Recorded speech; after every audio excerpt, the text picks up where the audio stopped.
कितनी बार कहा है सड़क के बीच में ठेला मत लगाया करो, जुर्माना लगेगा। टिम्मी घबराया मगर बोला, मुखिया जी, मैं हफ्ते की फीस भरता हूँ, फिर भी। कागज दिखाओ, है क्या तुम्हारे पास? टिम्मी बैग खोजने लगा। कागज मिल नहीं रहे थे। भीड़ छटने लगी। तभी वही लड़की आगे बढ़ी।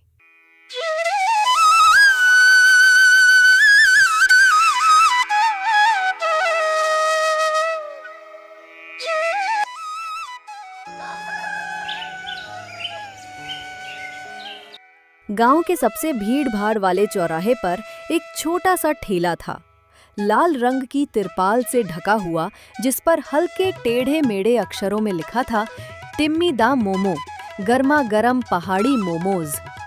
टिम्मी, पहाड़ों का शांत सुलझा लड़का, अपने नन्हे से ठेले पर रोज शाम देखते ही देखते भीड़ इकट्ठा हो जाती।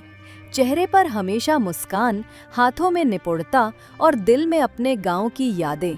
यही उसके मोमोज का असली स्वाद था। उस शाम ठंडी हवा चल रही थी। स्ट्रीट लाइट्स चौराहे को पीला सुनहरा रंग दे रही थीं। टिम्मी बड़े प्यार से मोमोज भाप में रख रहा था कि तभी उसकी पड़ोसन चाय वाली शांति दी बोली, अरे टिम्मी, आज फिर इतनी भीड़, क्या बात है? मोमो में नया मसाला डाल दिया क्या? दी, मसाला तो वही है, बस दुआ आपकी है। और हाँ, आज माँ के भेजे तीखे अचार का इस्तेमाल किया है। ओहो, इसीलिए खुशबू दूर तक जा रही है।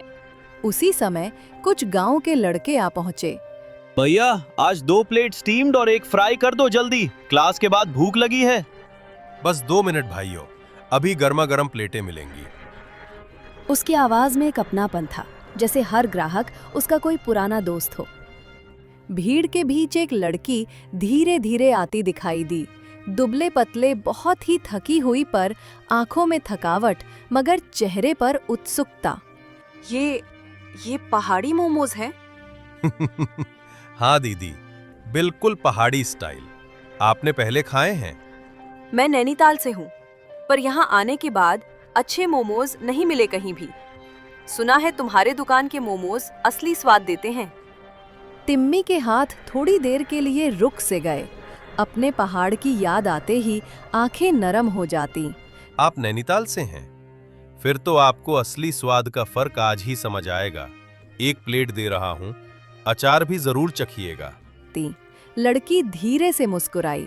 उस मुस्कान में उम्मीद भी थी और अपनापन भी। टिम्मी ने प्लेट आगे बढ़ाई। भाप उड़ रही थी और पहाड़ी अचार की खुशबू हवा में घुल गई। लड़की ने पहला मोमो चखा और जैसे उसकी आंखें चमक उठीं। ये बिल्कुल मेरे घर जैसा स्वाद है। तुमने ये बनाना कहाँ सीखा? माँ से। हम लोग भोटिया हैं। हमारे घर में हर त्योहार मोमोज बनते हैं। मैंने इतने दिन बाद घर की याद कम महसूस की है। धन्यवाद। टिम्मी सिर्फ मुस्कुराया। खाना लोगों को जोड़ देता है, ये वो जानता था। रात गहराती जा रही थी। जैसे ही आखिरी कुछ मोमोज बचे, तभी नगर निगम का मुखिया आ धमका। कितनी बार कहा है सड़क के बीच में ठेला मत लगाया करो, जुर्माना लगेगा। टिम्मी घबराया मगर बोला, मुखिया जी, मैं हफ्ते की फीस भरता हूँ, फिर भी। कागज दिखाओ, है क्या तुम्हारे पास? टिम्मी बैग खोजने लगा। कागज मिल नहीं रहे थे। भीड़ छटने लगी। तभी वही लड़की आगे बढ़ी। मुखिया जी, ये लड़का किसी को परेशान नहीं करता, पूरा इलाका जानता है। आप चाहें तो हम सब गवाही देंगे। मुखिया जी थोड़ा रुक गया। इतने लोगों का समर्थन देखकर उसने कुछ नरमी दिखाई। ठीक है, आज के लिए जाने देता हूँ, लेकिन जगह मत बदलना। मुखिया चला गया। टिम्मी ने राहत की सांस ली। धन्यवाद दीदी, आपकी वजह से बच गया मैं। तुम मेहनत करते हो टिम्मी। ऐसे लोगों को हम सबका साथ मिलना चाहिए। जैसे ही रात खत्म होने लगी, लड़की ने कहा, मैं शहर के फूड जर्नल के लिए लिखती हूँ। कल तुम पर एक लेख छाप रही हूँ। पहाड़ी मोमोज का दिल वाला शेफ। तैयार रहना, भीड़ और बढ़ जाएगी। टिम्मी हैरान रह गया। सच में? पर क्यों? क्योंकि तुम्हारा खाना सिर्फ स्वाद नहीं, कहानी भी देता है। और लोग ऐसी कहानियां ढूंढते हैं।